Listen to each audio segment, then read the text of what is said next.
उत्तर प्रदेश के अंदर नोएडा हो, ग्रेटर नोएडा हो, यमुना अथॉरिटी हो या यूपी के अंदर अन्य कार्य, सेमीकंडक्टर के एक नए हब के रूप में हम यूपी उभर रहा है। कल के बजट भाषण में माननीय वित्त मंत्री जी ने सेमीकंडक्टर पार्क से की जो घोषणा की है, यूपी इसका लाभ लेगा, क्योंकि देश के अंदर जिन 3 राज्यों ने अब तक इसमें अच्छा कार्य किया है उनमें से यूपी भी है। यूपी के अंदर पहले से ही कई प्रस्ताव प्राप्त हुए हैं, हमें इसके माध्यम से इसे आगे बढ़ाने में मदद मिलेगी।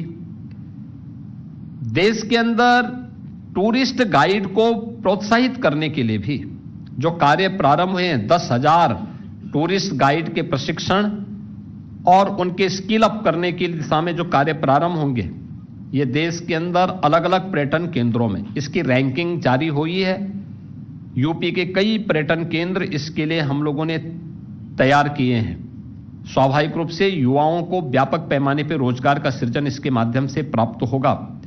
वैसे भी यूपी इस दिशा में एक नई स्थिति को प्राप्त कर सकता है। खासतौर पर जब हम इसकी बात करते हैं तो यूपी के अंदर इलेक्ट्रॉनिक मैन्युफैक्चरिंग की दिशा में अगर हम देखेंगे तो यूपी ने इसमें बहुत अच्छी स्थिति पैदा की है। देश के अंदर मोबाइल मैन्युफैक्चरिंग की बात जब हम करते हैं, देश का कुल प्रोडक्शन का 55% अकेले यूपी के अंदर मैन्युफैक्चर हो रहे हैं। इसके प्रोडक्शन यूपी के अंदर होते हैं। इलेक्ट्रॉनिक कंपोनेंट का 60% कंपोनेंट का मैन्युफैक्चरिंग यूपी कर रहा है। स्वाभाविक रूप से यूपी के अंदर अगर हम इलेक्ट्रॉनिक मैन्युफैक्चरिंग की बात करते हैं तो 2 लाख करोड़ का इलेक्ट्रॉनिक मैन्युफैक्चरिंग अकेले यूपी कर रहा है आज के दिन पे।